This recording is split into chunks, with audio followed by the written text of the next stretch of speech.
नमस्कार साथियों। क्या आप यकीन करेंगे कि आजादी के 76 साल बाद भी नागालैंड और मिजोरम में एक भी महिला एमएलए नहीं है? क्या आप मानेंगे कि 2019 के आम चुनावों में महिला मतदाताओं ने अपनी जिम्मेदारी पुरुष मतदाताओं के बराबर निभाई? लेकिन क्यों ऐसा है कि लगभग आधी आबादी होने के बावजूद महिलाओं का लोकसभा में रिप्रेजेंटेशन मात्र 14% है, और जो हमारे पड़ोसी मुल्कों बांग्लादेश और पाकिस्तान से भी काफी कम है। विधानसभा की बात करें तो यह फिगर मात्र 8% है। 50% आबादी और मात्र 8% भागीदारी, खुद से जुड़े हुए निर्णय लेने वाली पोजीशंस में। क्या विश्व गुरु का सपना देखने वाले देश को इससे बेहतर मिसाल पेश नहीं करनी चाहिए? ऐसा नहीं है कि महिलाओं ने भारतीय राजनीति में कोई योगदान ही नहीं दिया है। भारत की आजादी की लड़ाई से नए भारत की नींव रखने तक सरोजनी नायडू, कादम्बिनी गांगुली, ईशा मेहता, लक्ष्मीबाई से इंदिरा गांधी, ममता बनर्जी, जयललिता, वसुंधरा राजे जैसे पॉलिटिकल स्टारवार्ट्स तक महिलाओं का भारतीय राजनीति में योगदान अमूल्य है। बट क्या यह काफी है? क्या we the people of India में वी महिलाओं को सम्मिलित नहीं करता है? तो जब वो खुद के डिसीजन ले सकती हैं वोट डालते वक्त, तो क्या जो इश्यूज उनको इंपैक्ट करते हैं उनके बारे में जो डिसीजन लेने की बात आती है, तो वहां क्या उनका रिप्रेजेंटेशन नहीं होना चाहिए? इसी रिप्रेजेंटेशन को पूरा करने के लिए विमेन रिप्रेजेंटेशन बिल की बात होती रही है, और हम पाते हैं कि इसकी शुरुआत 1996 में ही कर दी गई थी और बार बार इस बिल को लाया गया, लेकिन ये रियलिटी नहीं बना। बहुत सारे ऑब्स्टेकल्स इसके बीच में आए। 1998 में जब इसको लाया गया था तो आरजेडी के एमपी ने बहुत इनफेमस तरीके से लोकसभा के वेल में जाके इस बिल को फाड़ दिया था। जब हम 2003 की बात करते हैं तो शरद यादव जो एमपी थे उस समय, उन्होंने बोला था कि क्या ये जो महिलाएं हैं या ये जो छोटे बाल वाली महिलाएं हैं, क्या ये हमारी महिलाओं का प्रतिनिधित्व करेंगी, क्या ये उनको रिप्रेजेंट करेंगी? तो बात यहां पे थी कोटा की। बात यहां पे थी कि जो 33% आप रिजर्वेशन दे रहे हैं, इसके अंदर भी कोटा को इंट्रोड्यूस करिए, ताकि जो महिलाएं इस कोटे के थ्रू चुनी जाएं वो देश के विभिन्न वर्गों से जो महिलाएं आती हैं उनको रिप्रेजेंटेशन कर सकें। तो बेसिकली बात यह है कि डिफरेंट टाइम पे इस बिल को इंट्रोड्यूस करा गया, लेकिन ये जो बिल है वो रियलिटी नहीं बन सका, पास नहीं हो चुका। 2010 में राज्यसभा ने इस बिल को पास किया था, लेकिन फिर ये बिल आगे नहीं बढ़ा। लेकिन अभी रिसेंटली हमने देखा, जब नई संसद का उद्घाटन हुआ तो उसमें इस बिल को लाया गया और यह बिल अब रियलिटी बना।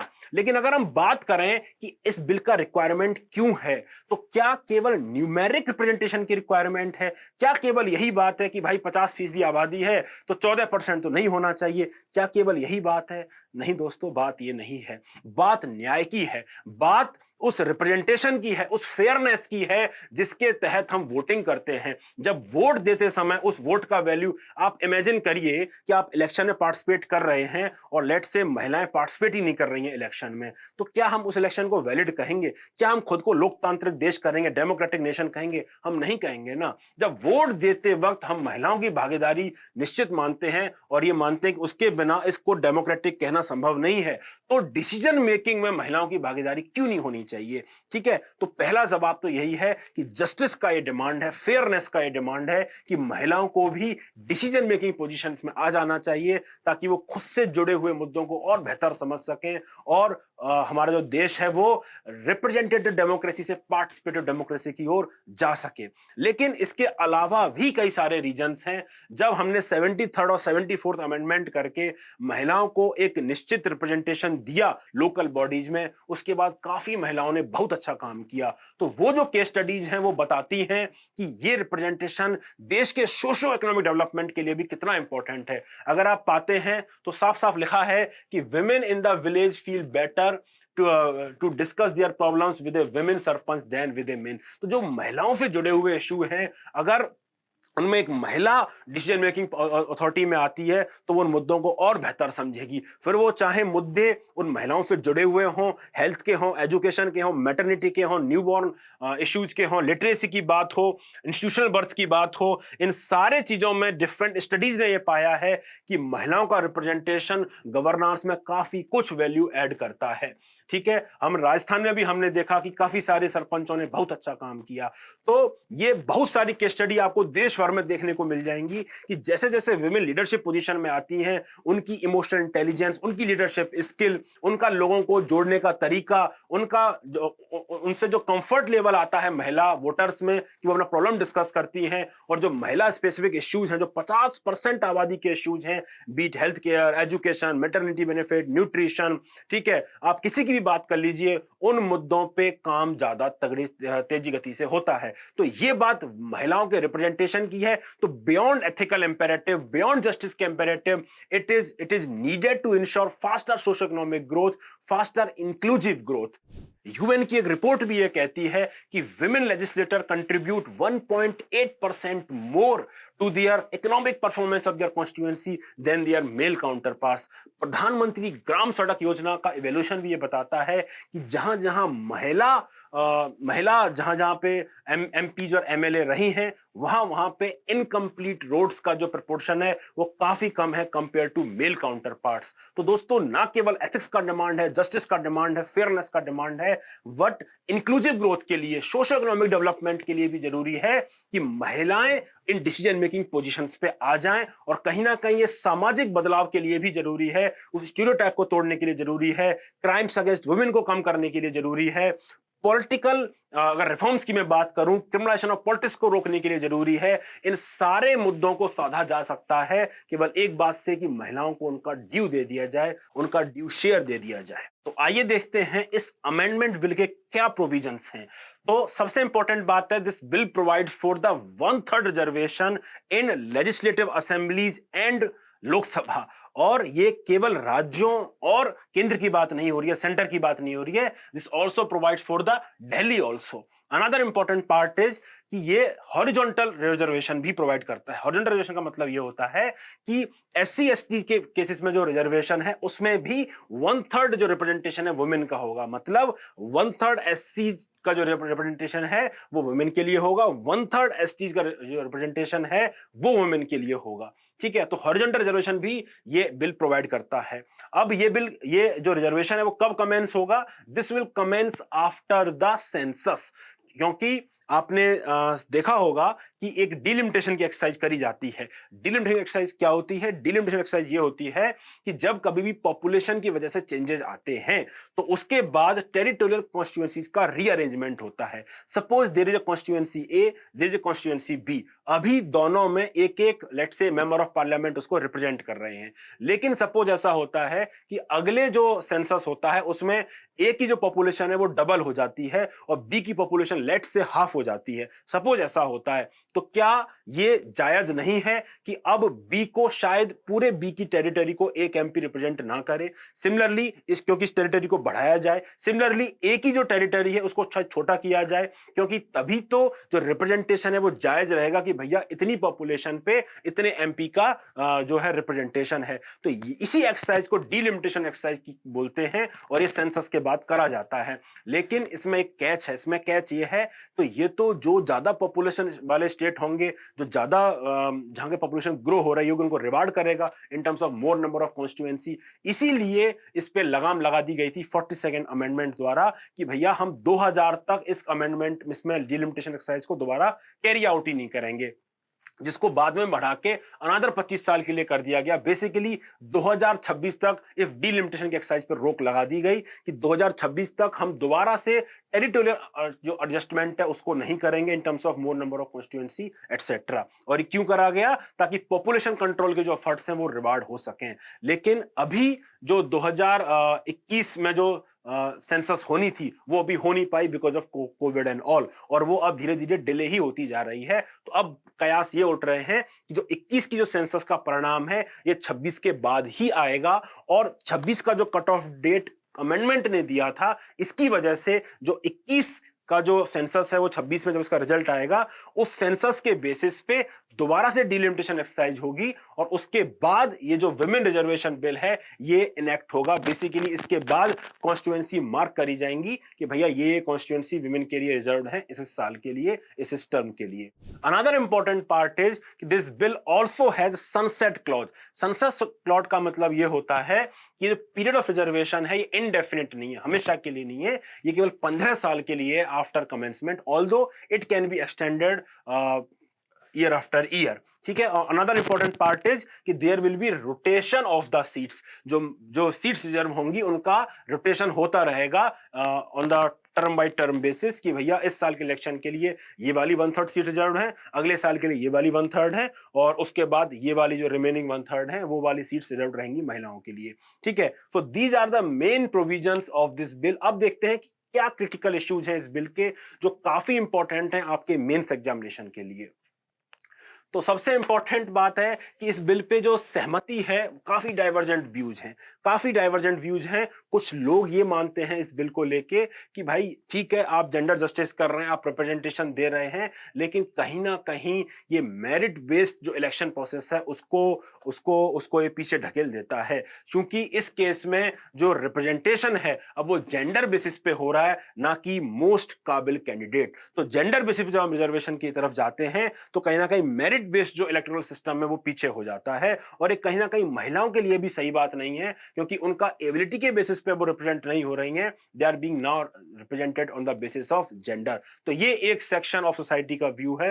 Another important part is you are restricting voters choice, कि भैया हमको तो केवल इन्हीं वुमेन में से ही रिप्रेजेंट करके हमारे जो रिप्रेजेंटेटिव है वो बनेंगे। तो दैट इज समथिंग जिस another criticism of this reservation policy. Then rotation चूंकि इसमें दिया हुआ है, और जो नॉर्मली रिजर्वेशन जो सीट्स होती हैं, रिजर्व सीट्स होती हैं, उनमें रोटेशन प्रैक्टिस ही होता है जनरली, तो उस रोटेशन का भी एक इल इफेक्ट होता है। क्यों?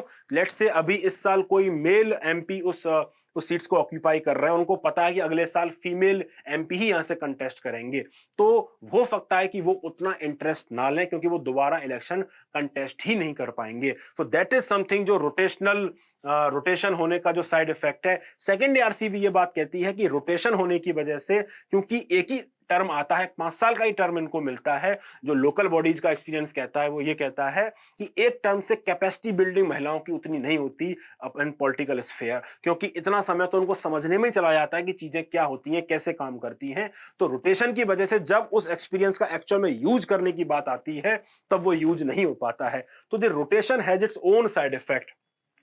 Another important issue is that people argue that women are not a homogeneous community. जैसे आप शेड्यूल ट्राइब की बात करें तो शेड्यूल ट्राइब को हम कुछ कैरेक्टरिस्टिक के आधार पर बता सकते हैं कि भैया ये वाले जो सेक्शन ऑफ पॉपुलेशन है शेड्यूल ट्राइब है, based on their historical isolation, based on their solidarity based approach, based on कि उनका हायरार्की नहीं होती है उनकी पॉपुलेशन में। तो there are certain identifiable characteristic जो हम एसोसिएट करते हैं शेड्यूल ट्राइब से। सिमिलरली शेड्यूल कास्ट से भी कुछ आइडेंटिफाइबल कैरेक्टरिस्टिक है, सिमिलरली ओबीसी के संग भी कुछ कैरेक्टरिस्टिक हैं। वैसे ही विमेन के बारे में बोला जाता है कि women are not homogenous community, उनके इश्यूज डिफरेंट कंट्रीज से अगर वो वुमेन आते हैं उनके इश्यूज चेंज होते रहते हैं, वो होमोजेनस कम्युनिटी की तरह बिहेव नहीं करते हैं। दैट इज व्हाई उस कम्युनिटी को रिप्रेजेंटेशन नहीं दिया जाना चाहिए, because their issues cut across all the different aspects of their identity other than them being the female. Okay, so ये एक अनदर क्रिटिसिज्म है, अनदर लिमिटेशन है जो इस रिजर्वेशन पॉलिसी का बोला जाता है। देन कुछ लोगों का डिमांड है, सर्टेन पॉलिटिकल पार्टी, अभी हमने देखा कि दो एमपी ने जो इसके अगेंस्ट में वोट किया था लोकसभा में, उनका भी ये डिमांड था कि मुस्लिम वुमेन को रिप्रेजेंटेशन नहीं है। और इसके पहले भी हमने हिस्टोरिकल इवोल्यूशन में देखा कि जो शरद यादव साहब का कमेंट था कि क्या ये छोटे बाल वाली महिलाएं हमको रिप्रेजेंट करेंगी, हमारी महिलाओं को रिप्रेजेंट करेंगी। तो बेसिकली बात यह है कि there is demand of quota within this quota, कि आप जो महिलाएं हैं इन महिलाओं में जैसे आप एससीज और एसटीज का हॉरिजॉन्टल रिजर्वेशन दे रहे हैं वैसे ही ओबीसीज का भी दीजिए, ताकि जो रिप्रेजेंटेशन है वो फेयर हो सके। सो दैट इज समथिंग जो डिमांड जो नई उठ के आ रही है डिफरेंट पॉलिटिकल पार्टीज की। इसका पॉलिटिकल ओवरटोन भी है डेफिनेटली, क्योंकि हर कोई अपनी कॉन्स्टिट्यूएंसी को कैटर करना चाहता है इसके माध्यम से, but that is another issue जो इस बिल के संग आता है। देन इसके जो प्रैक्टिकल इंप्लीमेंटेशन के एस्पेक्ट हैं, अगर मैं आपसे कहूं कि क्या इस बिल के आने के बाद भारतीय राजनीति पूरी तरीके से बदल जाएगी, पूरी तरीके से जेंडर इंक्लूसिव हो जाएगी, तो शायद ऐसा ना हो। ठीक है, काफी सारे चैलेंजेस हैं अपार्ट फ्रॉम द चैलेंजेस जो हमने इसके पहले देखे, प्रैक्टिकल चैलेंजेस भी काफी ज्यादा हैं। ऐसा हो सकता है कि कुछ पॉलिटिकल पार्टीज के पास ऐसे कैंडिडेट ही ना हो, विमेन कैंडिडेट ही ना हो जिनको फील्ड कर सकें, तो शायद वो उनको वैसी सीट में उतारें जो अनविनेबल सीट्स हैं उन पॉलिटिकल पार्टीज के लिए। तो ये काफी ज्यादा चैलेंजिंग एनवायरनमेंट होगा। हो सकता है कि उनको सेकेंडरी रोल में धकेल दिया जाए, उनको प्राइम पोजीशन जो शायद मेल रिप्रेजेंटेटिव को ऑफर की जाती वो उनको ऑफर ना करी जाए। ये अनदर क्रिटिसिज्म है इस बिल का अनदर प्रैक्टिकल लिमिटेशंस हैं। और फिर हमने पंचायत पति का भी एक्सपीरियंस देखा है, आपने देखा होगा जीतू भैया की इस वेब सीरीज को, जिसमें पंचायत पति के फिनोमेनन को दिखाया जाता है कि एक्चुअल में जो डिसीजन मेकिंग है वो कोई और करता है। सो दैट इज समथिंग जो काफी प्रॉब्लमेटिक है इंडियन पॉलिटिक्स में, कि जो मेल्स हैं वो अपनी पावर को, अपने डिसीजन मेकिंग को छोड़ना ही नहीं चाहते। तो इवन दो महिलाएं रिप्रेजेंट कर रही होंगी, डिसीजन मेकिंग कोई और कर रहा होगा, तो भी क्या ये बिल अपना स्टेटेड ऑब्जेक्टिव अचीव करता है वुमेन एम्पावरमेंट का? तो दैट इज समथिंग जो देखा जाना जरूरी है। देन अगर आप मान भी लें कि भैया विमेन एमपीज हैं, विमेन एमएलएज हैं, तो क्या लार्ज सोसाइटी में जो मेल रेजिस्टेंस है, जो महिलाओं को पावरफुल पोजीशंस में नहीं देखना चाहता, क्या वो रेजिस्टेंस महिलाओं को फेस नहीं करना पड़ेगा? क्योंकि हमने देखा है, जो लोकल बॉडीज का एक्सपीरियंस है उसमें यह है कि महिला सरपंचों को, महिला पंचों को काफी रिडिक्यूल किया जाता है, उनको वो सपोर्ट ब्यूरोक्रेसी से भी प्राप्त नहीं होता है। जो बाकी के सरपंच हैं, मेल सरपंच हैं, वो भी उनको कई बार उनका उपहास बनाते हैं और पब्लिक भी उनको कई बार उपहास का केंद्र बनाती है। तो वो support male resistance, male ego की वजह से, पैट्रियार्ची की वजह से नहीं देखने को मिलता है। तो दैट इज समथिंग जो अभी वो काफी डिटरमाइन करेगा कि ये जो बिल है वो अपना कितना बड़ा इंपैक्ट क्रिएट करता है आगे चल के। ठीक है, और जो डिलिमिटेशन की एक्सरसाइज की मैं बात कर रहा था, अनदर इंपॉर्टेंट चैलेंज वो ये है, जो डिलिमिटेशन है वो अब चूंकि 2021 के सेंसस के बेसिस पे किया जाएगा, तो 21 की सेंसस में northern states have more population, क्योंकि उनका जो टीएफआर है वो काफी ज्यादा है, लेकिन सदर्न स्टेट्स में, काफी सारे स्टेट्स में बिलो रिप्लेसमेंट लेवल पे टीएफआर पहुंच चुका है। बेसिकली पॉपुलेशन स्टेबलाइज हो चुकी है और अब ये चीज नदर्न स्टेट्स को फेवर करेगी क्योंकि उनकी पॉपुलेशन ज्यादा है। तो दैट इज समथिंग जो सदर्न स्टेट्स के जो राजनेता हैं, जो पॉलिटिशियंस हैं, वो क्वेश्चन उठा रहे हैं कि ये हमको पनिश करेगा, क्योंकि हमारा पॉपुलेशन कम है तो हमारे रिप्रेजेंटेटिव भी कम जाएंगे, और हमारा पॉपुलेशन हमारी अच्छी फैमिली प्लानिंग जो प्रोग्राम्स थे उनको अच्छे से इंप्लीमेंट करने की वजह से है। Basically we are being punished for good governance. So that is something जिसको देखा जाना चाहिए कि इसको कैसे अकोमोडेट किया जाता है, कैसे इसको इंप्लीमेंट किया जाता है।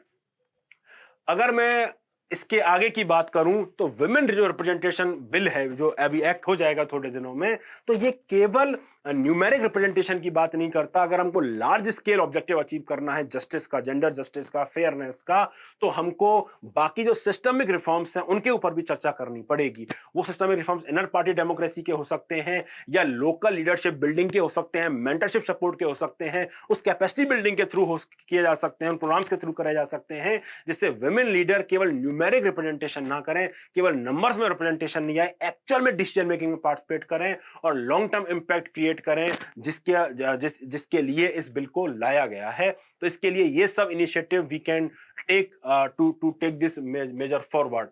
अगर मैं अच्छा, okay, so please join my Telegram channel, that is Piyush UPSC. आप टेलीग्राम के सर्च फील्ड में इसको टाइप करिए। You can join my Telegram channel in which I keep on posting about the various current affair articles जो आपके लिए important हैं। काफी सारे एथिक्स के एनेक्डोट्स, एस्से के एनेक्डोट्स में भी वहां पोस्ट करता रहता हूं, तो इस चैनल को जरूर ज्वाइन करिए। तो अब मैं आपसे बात करता हूं कि प्रीलिम्स और मेंस के हिसाब से टॉपिक में आपको और क्या करना चाहिए। तो मेंस की बात करूं तो मेंस में क्वेश्चन जनरली जो आते हैं वो क्रिटिकल एस्पेक्ट को फोकस करते हुए आते हैं। तो let's say there is a question, greater political power alone will not improve women's plight. So that is something, ये जो कोटेशन है, ये जो स्टेटमेंट है, ये आधारित है इस विमेन रिप्रेजेंटेशन बिल की शॉर्टकमिंग्स के ऊपर, लैक्यूनाज के ऊपर, चैलेंजेस के ऊपर। तो आइए कमेंट करके मुझे बताइए कि इस क्वेश्चन का जो स्ट्रक्चर है वो क्या बनेगा। आप यूट्यूब पे इस पे कमेंट करिए एंड वी विल सी कि आप किस तरह से इस क्वेश्चन को अप्रोच करते हैं। सो दैट इज समथिंग जो मेंस के हिसाब से इंपॉर्टेंट है। प्रीलिम्स के हिसाब से अगर मैं बात करूं तो ये कौन से नंबर का बिल है, इस अमेंडमेंट का प्रोसीजर क्या होता है, कौन कौन से आर्टिकल को ये अमेंड करता है, कौन कौन से स्टेट्स के लिए एप्लीकेबल है, दैट इज समथिंग जो आपको पता होना चाहिए and I am sure that might be asked in your prelims examination. तो इन चीजों को भी आप एक बार रिवाइज कर लीजिएगा। तो बस बताइए हमें कि ये वीडियो कैसा लगा और कमेंट करके जरूर इस क्वेश्चन का जो मेंस का मैंने आपको दिया था उसका स्ट्रक्चर कम से कम बना के रखिएगा कि आप किन किन पॉइंट्स में बात करेंगे, और लेट्स सी आप कैसा अटेम्प्ट करते हैं। जल्दी दूसरे वीडियो में, तब तक के लिए बाय बाय।